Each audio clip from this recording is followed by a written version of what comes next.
when you're deciding on your opportunity, sometimes people come to an entrepreneurial opportunity because they have a brilliant idea. I wish I was clever and creative enough to have come up with the idea of the blow dry bar model. That's not how my brain works, so I leave that to other innovators. So, be honest with yourself, know what your skills are, know where your strengths lie and where they don't. You want to Totally.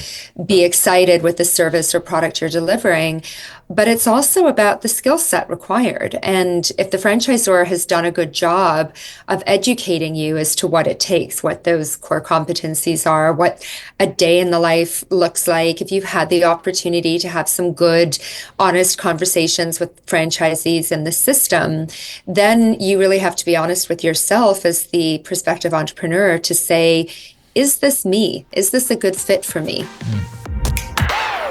Welcome to Enrich Your Empire with Richie Huffman, the ultimate podcast for entrepreneurship, impactful wealth building, and effective team leadership. It's time to enrich your business and create a lasting legacy. Let's get to work.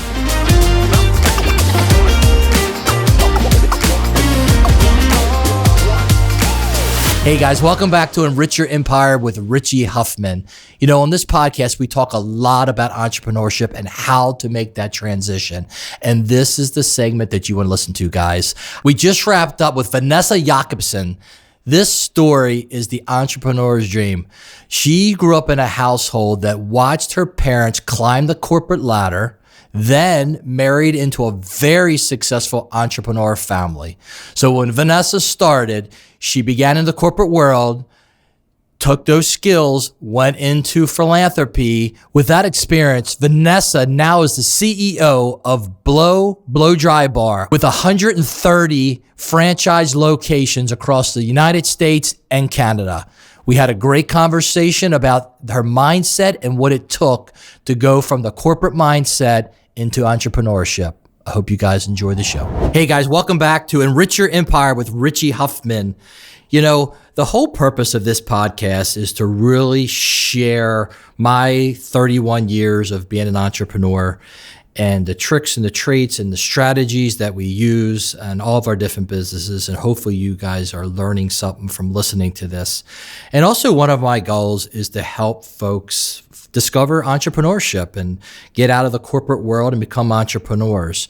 And I think we have that story today. And it's an amazing story because I love the way we'll talk about how Vanessa Yakobson, we practiced this earlier. Yakobson. I got it. Yakobson. You got it. Yeah. Thank you, Vanessa.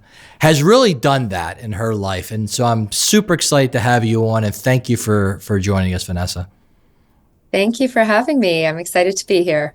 So earlier when we talked earlier in the week or last week, I loved our conversation because we talked about your career and how your in-laws and your husband really introduced you to entrepreneurship and then how that's now transferring into the family with your children. So this is going to be a great one. And I'm really super excited.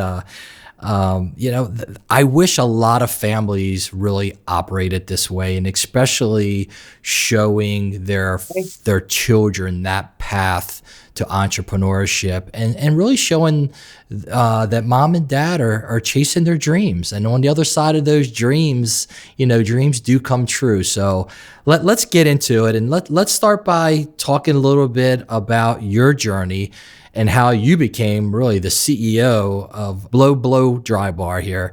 And let's dive into how you got here. Sure.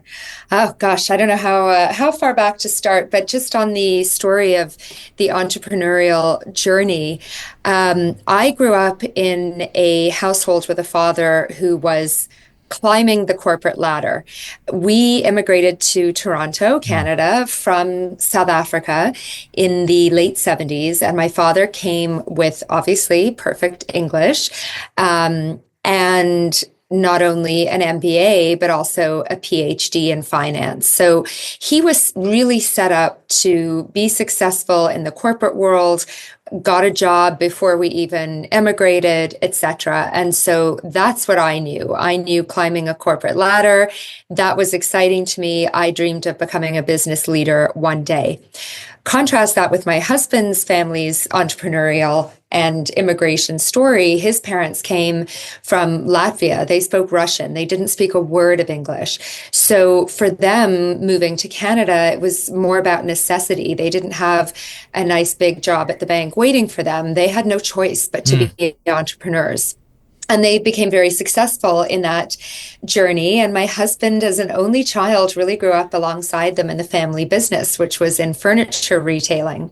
So my husband was really the one who introduced me to entrepreneurship. And one of the things that I learned from him, and then eventually from my own firsthand experience when I pivoted from that more corporate journey to an entrepreneurial journey, once you become an entrepreneur, it's very hard to go back because even with all the challenges and the heartache and the blood, sweat, and tears that can come with being an entrepreneur, the independence and the freedom to control one's own destiny, or as somebody once put it to me, to work the 80 hours a week that you want to work. Yeah, you go. Even with all those challenges, it's very hard to go back to a corporate world. So that was sort of how I came to it. It was really through my husband and his experience. But in all the entrepreneurs that I talk to, or even those that haven't been able to make that transition over, what was it for you that really pulled you to the other side? And I know you've seen that side of your husband's family and your husband, but what did you go through personally to make that transition? Because you were really torn, right? You've seen a very successful side of your family, and you saw that path, and that leads to a very nice life, and your dad showed you that way, and then you saw this other path. What was it for you that said, I think I'm going to go this way? It was actually, funnily enough, a detour that I ended up doing in the nonprofit sector. So started my career in the corporate world. And then in between having my children early on, I was invited to join the staff of a nonprofit organization that I had been volunteering for. They were a government-funded agency that wanted to get into private sector fundraising so that they could expand the scope of what they were able to do for the families and children that they were supporting. It's a pediatric cancer organization.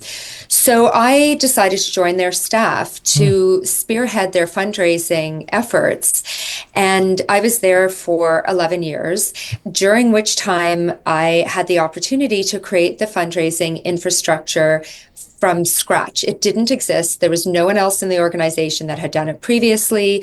There was nobody in the organization that knew what to do. So I had to learn how to do it.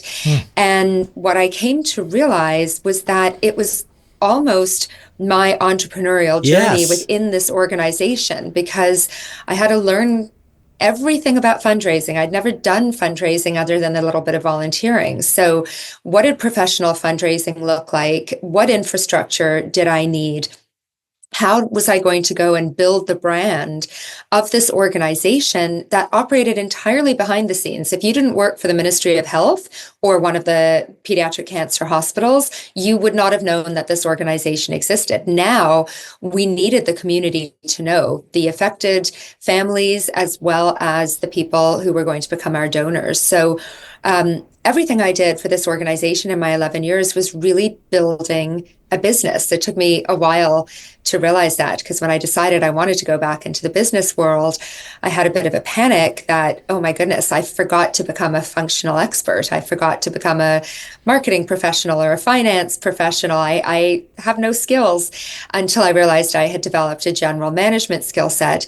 And what I had experienced along that way was great independence, because the organization trusted me to take care of this task of fundraising.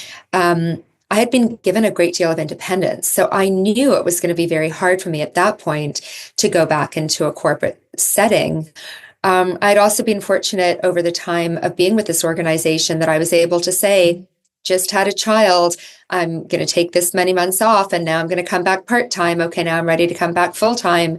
And they entrusted me to manage that way. And so I knew that really having the opportunity to properly pursue an entrepreneurial journey was going to be the way to go for me at that point. I love that. And soon as you started telling that story, I knew exactly where you were headed with that. As far as you were, for the first time, you were able to get a little bit more freedom and not as much, I guess, scrutiny, that you were able to make tough decisions, but they were your decisions, and the consequences with those tough decisions were going to be your outcomes. And that's that is entrepreneurship in really in a nutshell. So as soon as you started talking, I was like, wow, what a great opportunity. Yeah. So it really was. So are you married at this time as you're working for the nonprofit? So your husband's watching this. Yeah. What's doing his entrepreneurial thing. Right. Very, very proud. We had a lot of success with the fundraising for this organization. We did a lot of great work, really built that brand in the community. And he was off doing his thing, doing a million different things. He's a serial entrepreneur, a lawyer by profession, but never really practiced law other than ultimately from a business development perspective, plus all the other things he was doing, including starting this kids' hair salon along the way, just because it seemed like a good idea, and went with that. And then when I was getting ready to leave the organization I was working for, and I said, I want to go and run Blo Blow Dry Bar. I'd like to have the opportunity to build that. We had a small team at the time. There were only 4 people. And I said, it should be bigger. I should be able to go and do that. And he said, well, you can't. That's a nice idea, but it's too small to support another person at the head office. And so I went on a 2-year detour. I went and worked for a friend who had a hedge fund and did some marketing and capital introduction for him. And then I took on additional clients and did that. And the whole time I was thinking, I'm only using a teeny tiny fraction of my skill set, and I have way too much time on my hands because it was not keeping me busy full-time hours, and that did not feel good for me. And I kept saying, I need to go and run Blo Blow Dry Bar. And eventually my husband said, okay, you know what, there's a special project. We've had people, different retailers over the years say, come in and do a Blo pop-up or a store within a store, and we've never been able to do that. Why don't you come in and take that on as a special project and see if that's got any viability. And while you're there, put on the hat of a consultant and look around the organization and see what the opportunities are and tell me what you think. And I did all that. We ran the experiment with this store within a store concept, killed it after a relatively short period of time because it wasn't working for a variety of reasons that could be corrected. So if anyone's interested, call me. I know how it'll work now. And I said, I know what we need to do to grow this organization. And that was it. And I stayed and took on the CEO role. Wow. So I didn't know that. So the family already owned the Yes. Okay. So, I didn't know that. So back in 2001, my husband had come up with this idea to start this kids' hair salon. He ran it. I wasn't involved other than as the shareholder. Our business partner, Paul Spindler, was there day to day. Ari was there a few hours a week with everything else he was doing, Ari being my husband. And then in 2009, someone told us about Blo Blow Dry Bar. It was founded in Vancouver, Canada by a mother-daughter team. And when we met them 2 years after they started, they had 3 locations and they had taken the world by storm. The blow dry bar category did not exist before our founders started it in '07. And it was a good fit with our existing business, the kids salon chain. And we acquired it, turned it into a franchise system. And a few years later, right before I joined the company, we actually sold the kids salon chain so that we could focus on Blo. And so that was the background. Wow. And today we have how many locations? We are just over 120 doors open, and we have about 50 more in development. Wow. Congratulations. Thank Yeah, you. that's huge. So you when your husband, what task did your husband give you? Go in there and see, what needs to be corrected. Yeah, yeah. Oh, See what the yes. opportunities are. What would you do? What would you do if you were in the chair at the helm? So now Yeah. here at 120 locations later, you probably discovered what the opportunities may have been. Yeah, I would That's like to all. think so. It took a while. Similar to me joining the nonprofit organization and going, okay, I better learn what professional fundraising is all about. How does this all work? I kind of had to do the same thing in terms of learning about franchising. Um, I had met an executive recruiter around that time and talking about this issue that I had identified of not having developed a particular functional skill set. And he said, well, you're learning agile. And I said, well, what does that mean? And he said, well, you come in and you figure out how to learn what you need to learn to make things work. So the same way as I had done my research and sought out mentors in the fundraising space, Mm, I did the same in the franchising space. I had a great team. So, our small little team at the corporate office was great, and we just kept getting stronger. And then as we grew, we hired people who came with particular skill sets and experiences that they could bring to the team.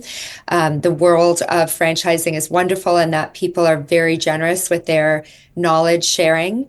If you yes. reach out across the industry, people are very generous that way. So learned a lot, had the opportunity to attend some great conferences and learning opportunities. So yeah, it took us a while, and then we got to a point where we went, okay, we've got this. We know what a successful franchise system looks like. Now we're ready to expand and become a platform brand. And now we can bring to emerging brands in the beauty and wellness space all the Mm, learning, the system, the frameworks, the approaches to supporting franchisees. Just going to cross out Blo and write in something else. So a couple of years ago, we acquired a small corporately owned lash and brow styling business here in the Toronto market, which we turned into a franchise and brought it into the US, and then eventually also acquired another small emerging franchise in the lash and brow space as well, based in San Diego. So we're in that business now and continuing to keep our eyes open for other possible acquisition opportunities. that's awesome. That's awesome. I didn't know Yeah. that either. So what Hmm. advice, and again, I love that journey. And, I don't think if you were to design it any other way, you probably wouldn't, right? I think your Yeah. journey was just perfect for you, and it's made you who you are today. Hmm. What what Hmm. what Yeah. what True. what would you tell people again that are in back where you were in the corporate world, and that are Mm. thinking about becoming an entrepreneur? I mean, I think everybody. I was thinking about this conversation on the way in today, and I think first of all, you shouldn't fool yourself, right? You either have to think about what makes up the ingredients of an entrepreneur, and do I have them, Mm. right? As, Yeah. as as step one. And there's a lot in that, right? There's Yeah. fortitude, and there's grit, and there's determination, and there's a vision and what would you, if I was to say to you, Vanessa, I think I want to be an entrepreneur. What advice would you give me? What coaching would you give I me on think that? I think very much along the lines of what you're alluding to. I think really truly entrepreneurship is not for everyone. Hmm. Not everyone has the stomach for it. And I think when people decide that they want to pursue entrepreneurship through franchising, what they're looking for is a proven model and a proven system and the corporate supports and the network of support you get from other franchisees. And all those things exist in franchise systems, and it's a valid, legitimate choice to pursue franchising as the avenue for entrepreneurship. I think where people get into trouble is where they think, it's a franchise, therefore I'm guaranteed to be successful and it's going to be easy. And all I have to do is open my doors and the name's on the door and everyone's going to know it. And the business is just going to roll on in.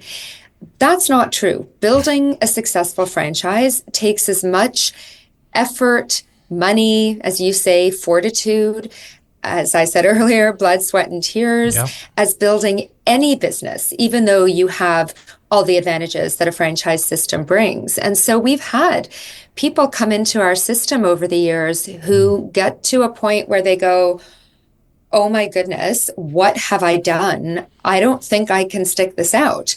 And sometimes we can get them back on track and work them through that crisis moment where they lose confidence. And it's often early on, and it is overwhelming at the beginning.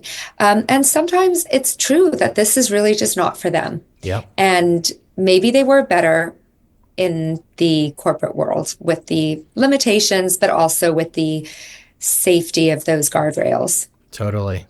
And I'm sure because of that, I mean, you're repeating our story here at Huffman Family Brands too, and because of that, we've really done a better job at our vetting system to make sure that we're asking those tough questions and making sure that our potential franchise partners are really understand how much hard work this is really going to be.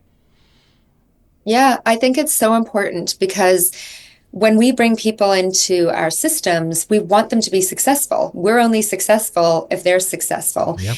In the early years, as you are just starting out, you're maybe less discerning and you're excited. Yay, someone wants to buy one of our franchises. Right.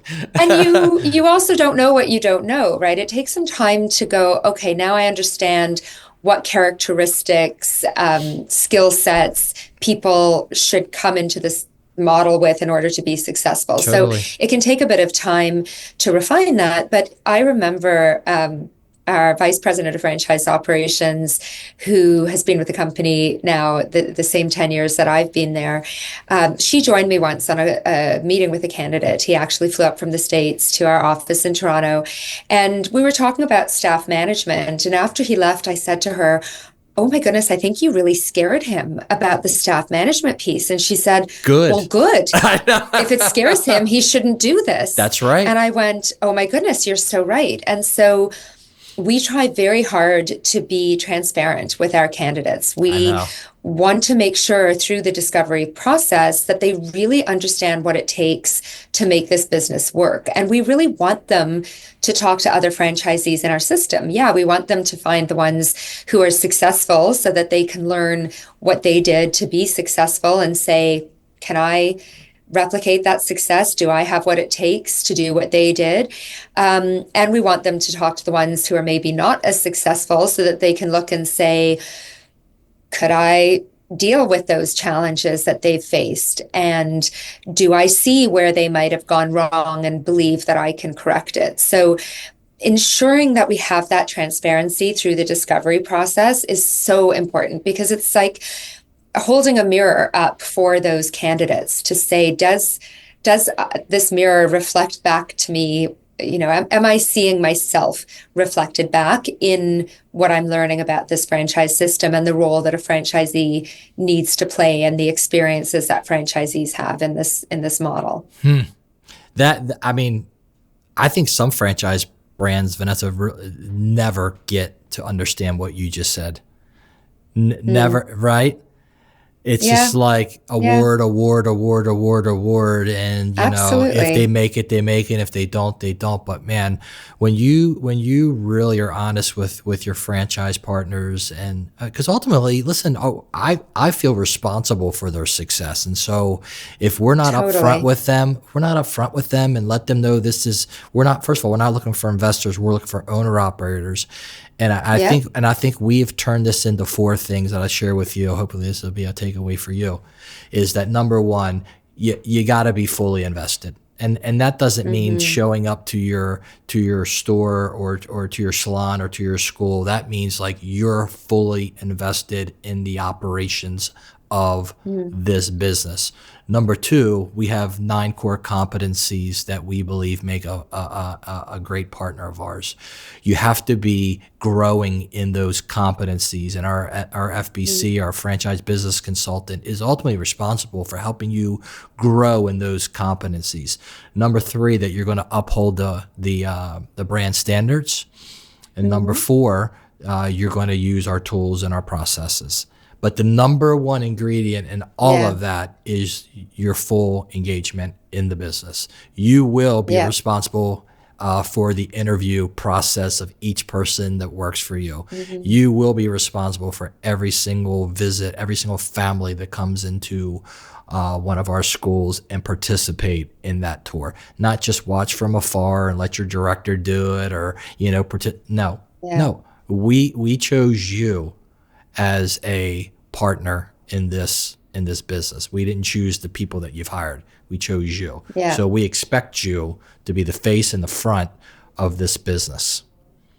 I love that framework. I love that framework. And That makes a lot of sense to me, and I really respect that you lay that all out from the get-go with your candidates, and yeah, and that because you you hold them to it when they become franchisees. because listen, at the end of the day, I was giggling when you were talking, because yeah, you're like, oh my god, we might scare them. We hope. Or if they're like, Yeah. but you know what we'll find? Majority of the time, they'll be like, that's why I'm joining. We're like, you're our partner. Yeah. Yeah. You're the one Awesome. we've been Yeah, looking I for. totally agree. So I mean, Yeah. Yeah, we absolutely. want a whole system full of very successful entrepreneurs. We don't want anybody that's struggling. We'll be there to help, but at the end of the day, we want to make Hmm. sure that we have a fighting chance and a great partnership before we go into business together. Absolutely. And maybe that's another piece of advice to share with would-be entrepreneurs is when you're deciding on your opportunity, sometimes people come to an entrepreneurial opportunity because they have a brilliant idea. I wish I was clever and creative enough to have come up with the idea of the blow dry bar model. That's not how my brain works, so I leave that to other innovators.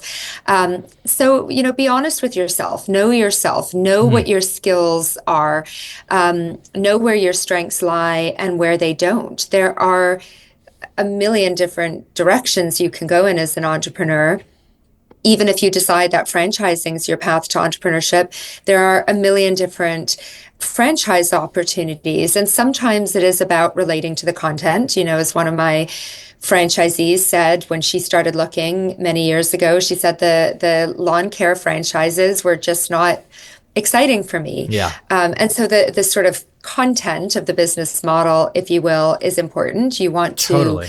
be excited with the service or product you're delivering, but it's also about the skill set required. And if the franchisor has done a good job of educating you as to what it takes, what those core competencies are, what a day in the life looks like, if you've had the opportunity to have some good, honest conversations with franchisees in the system, then you really have to be honest with yourself as the prospective entrepreneur to say, is this me? Is this a good fit for me?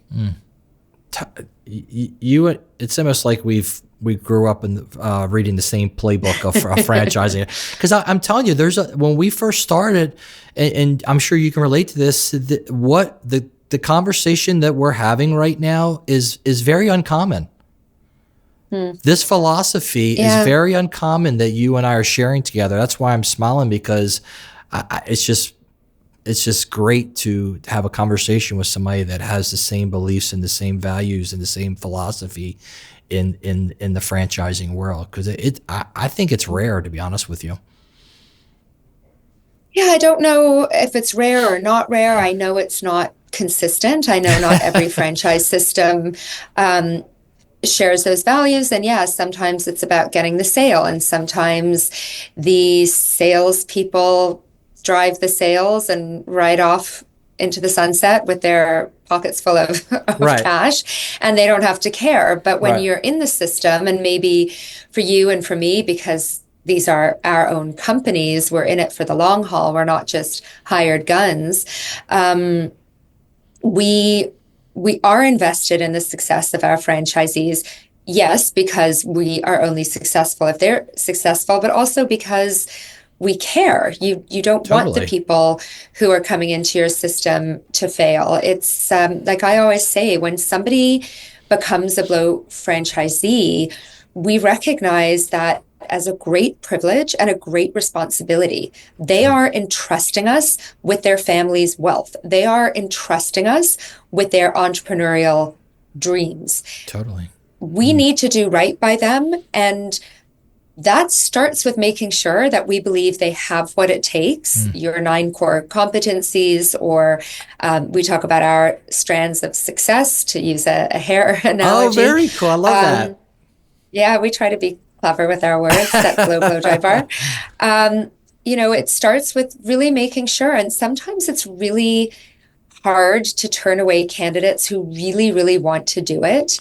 And we struggle, and you don't want to disappoint someone. And sometimes I think, well, who am I to say this is not for you and kill their dreams? But other times we've said no because we really don't think this is the right opportunity for them.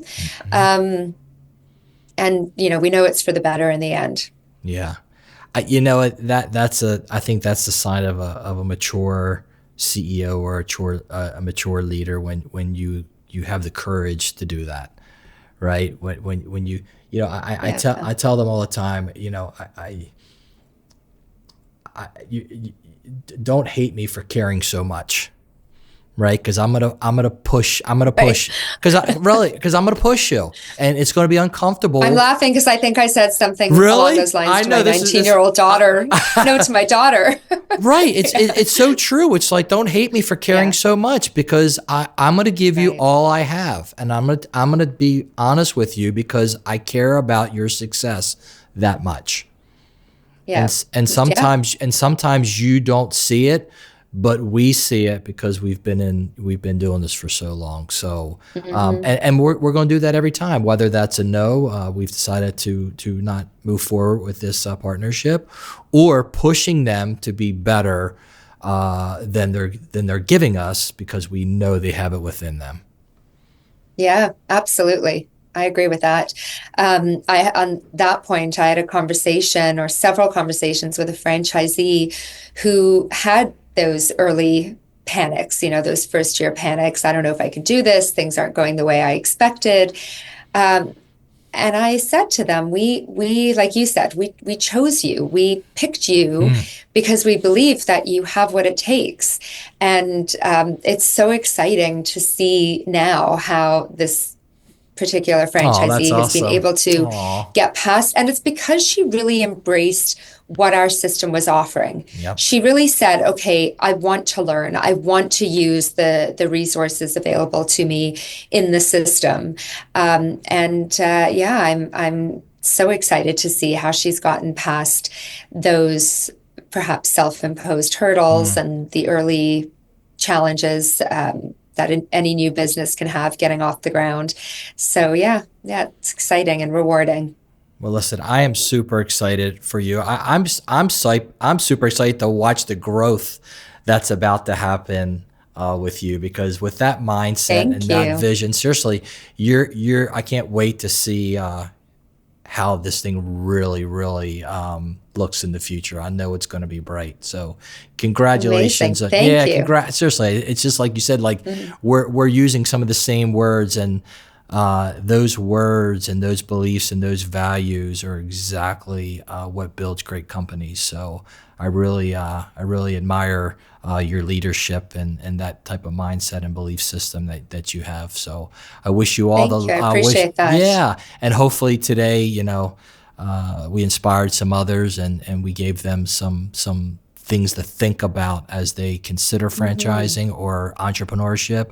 Or they're already in a business and maybe we changed some of their perspectives or mindsets today. So I really appreciate our time spent together. Me too. Thanks for having And I me. hope to see you soon. Yes, likewise. Thank you. All right, guys, thank you so much for listening to Enrich Your Empire. Don't forget to follow me on Instagram and LinkedIn at Richie Huffman Celebrate. We've got more great episodes lined up for you, so check back with us soon. Until then, stay inspired, stay driven, and keep building your empire.